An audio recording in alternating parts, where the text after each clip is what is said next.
Good evening, and in this video I shall be reading from another of the short pamphlets I wrote a few years ago, The Advancement of Learning, Science in the Middle Ages.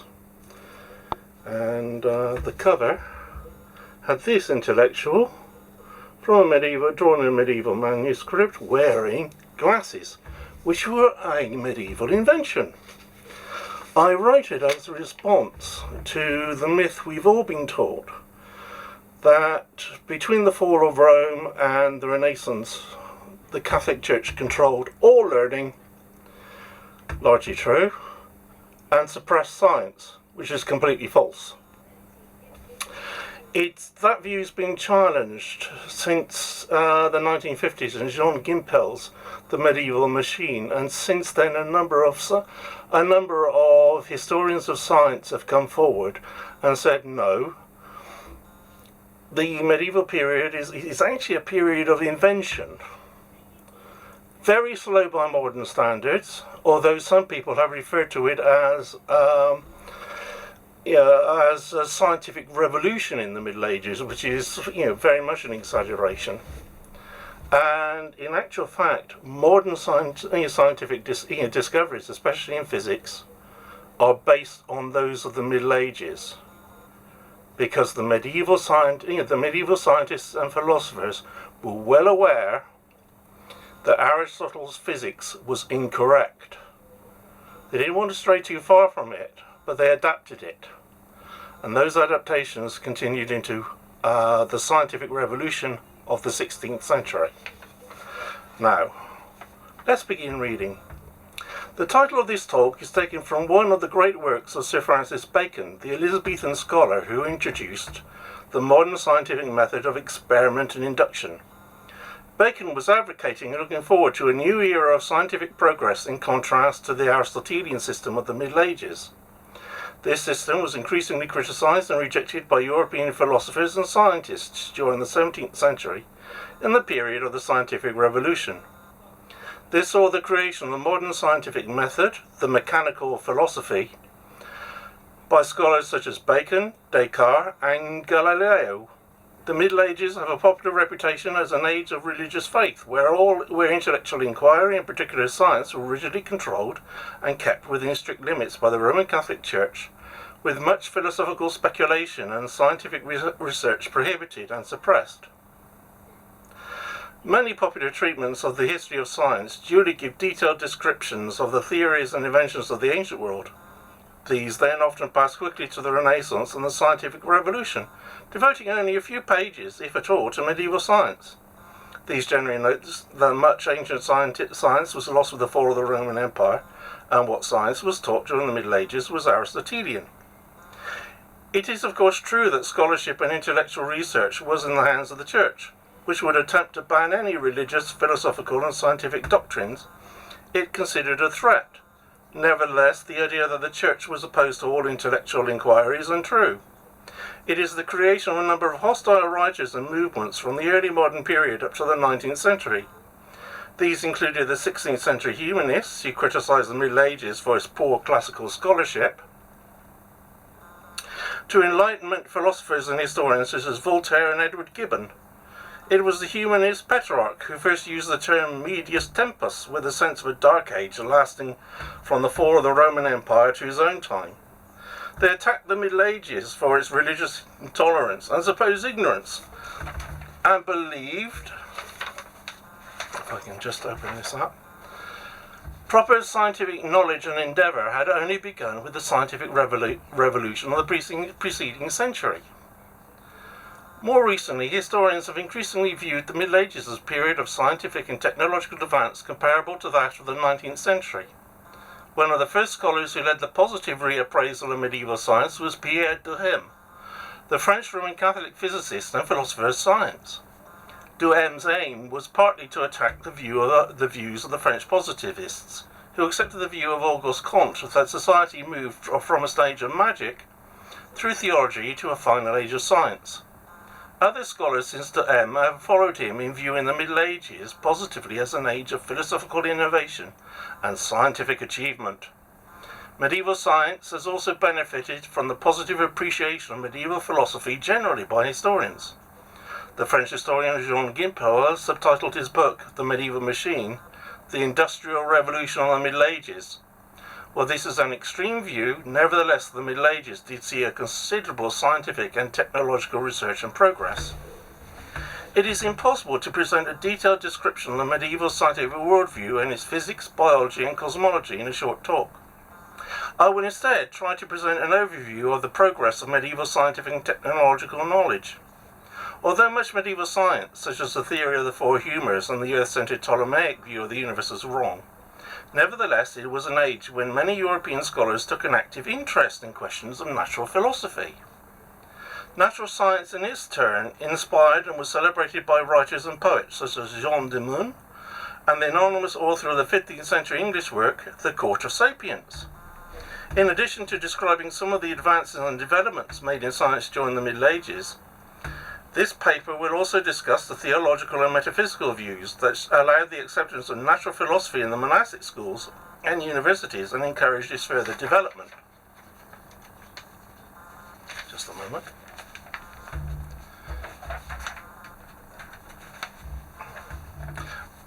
Much ancient knowledge was lost during the chaos of the barbarian invasions.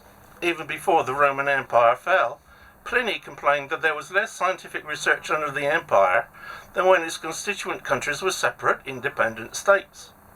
The Romans themselves largely left science and literature to the Greeks. The main intellectual centres of the Roman world were further east, in Alexandria, for example.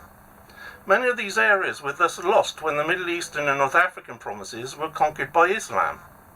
During the Middle Ages, manuscripts were preserved and copied in monastic libraries and then in the new universities. Medieval scientific works following the fall of the Roman Empire consisted of Pliny's Natural History, Boethius's works on geometry, arithmetic, astronomy and music, and translations of Aristotle's Categories and De Interpretatione. However, the geometry of Boethius only dates from the 9th century. The etymologies of Isidore of Seville, Cassiodorus in Institutio Divinarum Literarum urged the study of herbal medicine, Dioscorides' Materia Medica, Lucretius, fragments of De Rerum Natura, Plato's Timaeus, translated Chalcidius, 4th century, 5th century commentary by Marcianus Capella, the Physiologus, ancestor of medieval bestiaries, written in Alexandria and translated into Latin in the 5th century, Seneca, Questiones Naturalis, Macrobius, Insomnium Scipionis, and Vitruvius, De Architectura. The 7 liberal arts in the monastic schools. This is the medieval educational curriculum. The first stage consisted of 2 stages, the trivium and quadrivium. The trivium consisted of grammar, logic and rhetoric. From this, students passed to the second stage. Stages of the quadrivium. This was composed of more scientific subjects of geometry, arithmetic, astronomy and music. Music was considered a science because of its basis in mathematical harmony. The texts used for scientific study were Pliny, Boethius, Cassiodorus and Isidore. Despite the very limited number of scientific texts surviving from ancient Rome, the early Middle Ages did see the composition of new scientific works. In Anglo-Saxon England, astronomy and medicine were taught in 7th century Kent. The great Anglo-Saxon historian, the Venerable Bede, wrote a book on natural philosophy, De Rerum Natura, based on Isidore's book of the same name and Pliny. He also wrote several other scientific works, including De Temporibus and De Temporum Ratione. These deals with time and the calendar, the date of Easter and the nature of the tides. There was also a medical manual, Ball's Leech Book, and a work on herbal medicine, the Herbarius, attributed to Apuleius Barbarus or Platonicus. The 10th century also saw a textbook on arithmetic composed by Helperic. In addition to translations of Arabic and Greek texts, the 12th century was also a period in which original scientific works were produced. These included the Questiones Naturalis of Adelard of Bath and Thierry of Chartres, De Septem Diebus et Sex Operum Distinctionibus, Adelard's works was a question-answer lesson on the nature of the universe between Adelard and his nephew. The De Septem Diebus et Sex Operum Distinctibus was a rational explanation of creation. 12th century onwards, the period of translation of Arabic texts. Medieval Islam had preserved and expanded on the ancient knowledge that had been lost in the West. As a result, scholars were active translating their works into Latin from the 12th century onwards. Toledo was an important centre of the new Arabic science. And scholars such as Daniel de Morlaix travelled there to enjoy the new learning. The authors translated into Latin included works on chemistry, arithmetic, physics, geology, alchemy, anatomy, optics, medicine, astronomy, botany, meteorology and mathematics by Al-Battani, Al-Farghani, Jabir ibn Hayyan, Al-Khwarizmi, Al-Kindi, Thabit ibn Qurra, Rhazes, Al-Farabi, Haley Abbas, Pseudo-Aristotle, Alhazen, Avicenna, Hippocrates, Aristotle, Euclid, Apollonius' Conica, Alhazen's Archimedes, Diocles, Nicholas of Damascus, Pseudo-Euclid, Galen, Ptolemy, Alexander of Aphrodisias, Alpetradius, Averroes, Hero of Alexandria, Proclus, Ptolemy, Archimedes, Simplicius, Galen. It was also the period when Arabic numerals began to be introduced to the West. The first description of them is the Liber Abaci of Leonardo Fibonacci. In astronomy, the tables of Al-Zarqali, known as Toledan tables or Canones Azarquilis, were used before these were replaced in the 13th century by the Alphonsine tables, compiled under Alfonso the Wise. This interest in natural philosophy was encouraged by the views of some of the early church fathers. St. Clement of Alexandria and Origen believed that all knowledge was good, as it led to the perfection of the mind. They believed that the study of philosophy and natural science was not incompatible with Christianity. St. Clement compared the fear of pagan philosophy with a child's fear of goblins. St. Augustine believed that before the fall, Adam and Eve had practiced all the lawful arts and sciences, and so recommended the study of nature and the sciences as a way of returning to the state of primeval innocence. He was followed in the Middle Ages by Hugh of St. Victor. In A Universal History, Hugh traced the restoration of God's image in humanity through the development of arts and sciences. The 12th century also saw the formulation of the conception of a lawful cosmos, based on the ancient Stoic and Christian concepts of the Logos innate in and order in the universe. St. Augustine in the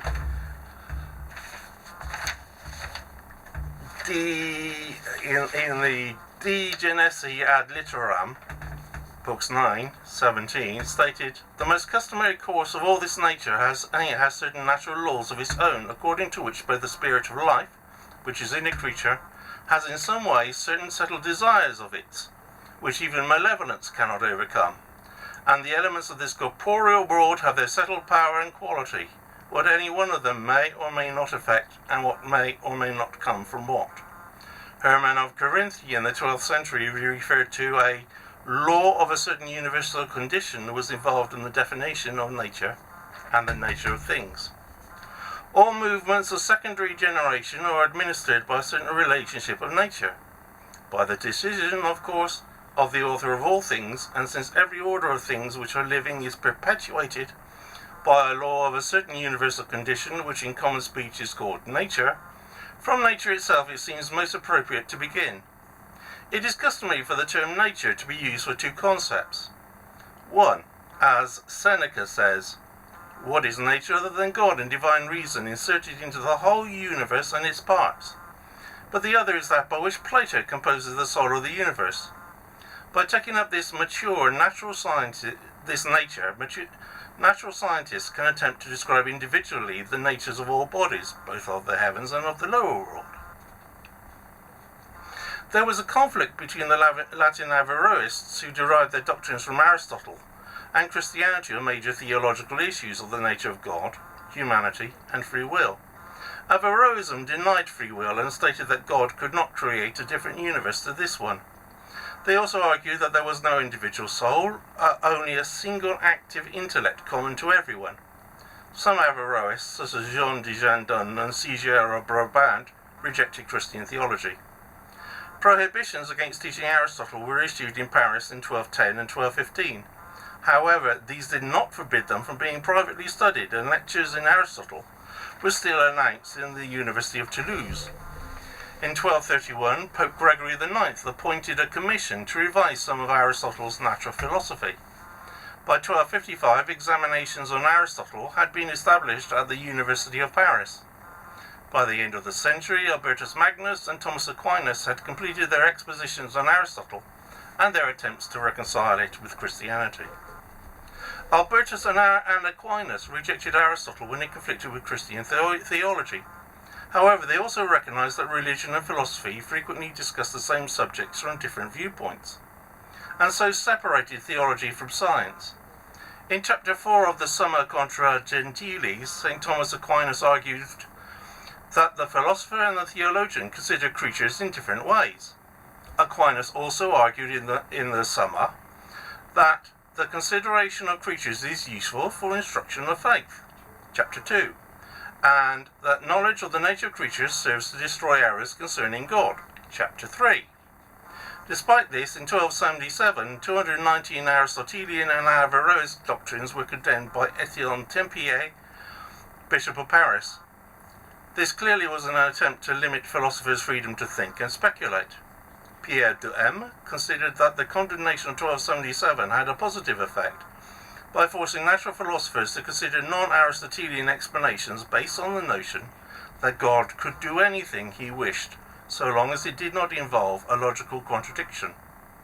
For de M., the condemnation of 1277 was a positive advance which led to the birth of modern science. The 13th and 14th centuries also marked the point at which mathematics was introduced into science through the work of Grosseteste and other philosophers. The use of sophismata, argumentation, created a methodological unity between philosophy and theology. There was no sharp distinction in the later Middle Ages between theology and natural philosophy, as theologians had developed natural theology, which, like natural philosophy, depended on experience. There was also no strict separation of science and magic, as both the Aristotelian and Neoplatonist systems suggested how magic could work through astral influences from stellar rays and the correspondences between the macrocosm of humanity and the microcosm of humanity and the macrocosm of the world, and the occult properties of plants and minerals. Thus, the fashioning of amulets, for example, and certain forms of astrology could be considered scientific. While magic, miracles, and the actions of demons and angels were accepted in the Middle Ages, there was also considerable skepticism about how far the actions of demons and witches were possible. By the 13th century, some philosophers were able to keep magic largely out of their scientific works, such as Albertus Magnus, Petrus Peregrinus, and Rufinus. Thus, William of Auvergne attributed some experiences of demonic possession not to demons themselves, but to the sufferer having eaten too much and the weight of the food in their stomach blocking the correct operation of their nerves, so giving rise to terrifying hallucinations. The establishment of the new Aristotelian science at Oxford, as well as the study of mathematics, logic, languages, and biblical scholarship, was due to Robert Grosseteste in his capacity of Magister Scholarum, or University Chancellor. The medieval universities were not universities in the modern sense of research institutions, but rather vocational schools designed to prepare their students for a career in the church, or in the bureaucracy of government.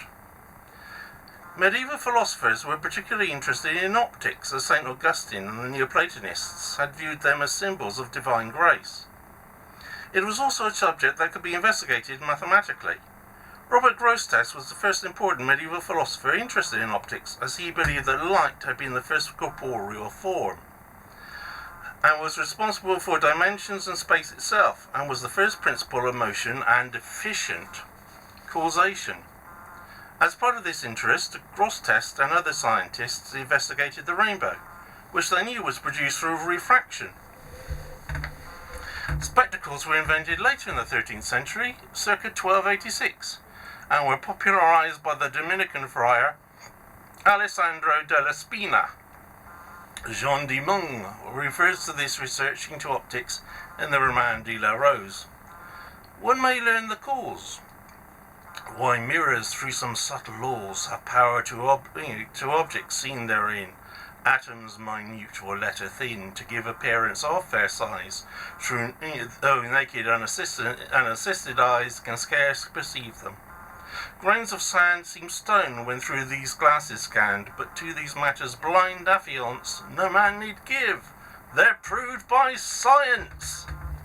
Other medieval natural philosophers researched and discussed problems in a range of sciences, including astronomy, meteorology, mechanics, geology, chemistry, and biology and agriculture.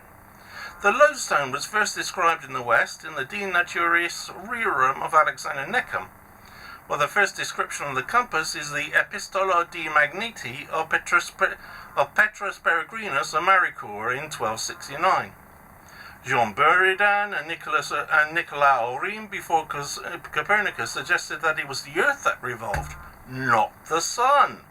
Richard of Wallingford built an astronomical clock in 1320, while in Italy the clockmaker Giovanni di Doni built planetaria showing the movements of the stars. Jordanus Nemorarius, who may have been the second Master General of the Dominican Order, Jordanus Saxo, analysed rates of motion. In geology, Albertus Magnus argued that the Earth had originally been covered entirely in water. Dry land had been created through underwater volcanoes that pushed land above sea level. Those creatures that had been trapped in the mud became fossils. Jean Buridan and Albertus Parvus, by contrast, believed that dry land had been exposed through gradual changes in the Earth's centre of gravity. The waters had receded as the Earth's centre of gravity changed. Medieval chemistry remained largely based on that of the ancients and Arabs. Distilling was introduced to the West during the 12th and 13th centuries. The 12th century Mappa Clavicula is the first Western account of the preparation of alcohol. By the end of the 13th century, alcohol was used to produce drugs and perfumes, and by the 15th century, the distillers had formed their own guild. Albertus Magnus discussed plant morphology and biology in his De Plantis. Influenced by the ancient writer Theophrastus, Albertus believed that new species could arrive from previous varieties. He demonstrated this with examples from the domestication of wild plants and domestic varieties that had run wild. In the 14th century, his speculation was continued by Henry Hesse, who discussed the emergence of new diseases and the new drugs that would be needed to treat them. From the 12th century onwards, human anatomy was seen as vital to medicine. Beginning with Salerno in the 12th century, a number of universities included the dissection of human and animals as part of the medieval courses. Other inventions in medicine included an improved form of bandaging and the use of pulleys and weights to extend fractured limbs. Anesthetics for surgery were also known. The Antidotarum Nicolai, written some time before 1150, recommended spongia soporifera. This was a mild anesthetic composed of opium, mandragora, and henbane soaked in water. John Meerfield described the use of the tornellus for certain dislocations. In 15th century Italy, the Brancas developed a form of reconstructive surgery to restore noses, lips, and ears. Some medieval doctors had also been aware of the need to keep wounds clean. Medieval doctors used unguents on wounds to generate pus, which they associated with the healing process. This was rejected by Hugh and Theodoric Borgognoni and Henry of Mondeville. They instead recommended that wounds should be cleaned with wine, then stitched, and left to heal naturally. Excuse me again. Unfortunately, the great French surgeon, Guy de Chauliac, rejected their methods, and under his influence, doctors and surgeons returned to encouraging wounds to suppurate. A more positive development was the use of trepanation to drain fluid from the heads of hydrocephalic children. This process was described at the end of the 13th century by William of Salicito. One of the earliest medieval surgical manuscripts was the Chirurgia of Roger of Salerno, assembled from his students' lecture notes circa 1180. This was translated into Anglo-Norman in the mid-13th century. The ancient Roman author, Soranus, was used by midwives. In the 14th century, a manual of obstetrics was published. the knowing of women in childing, or the science of women in childbirth. Guy de Chauliac also described a number of dental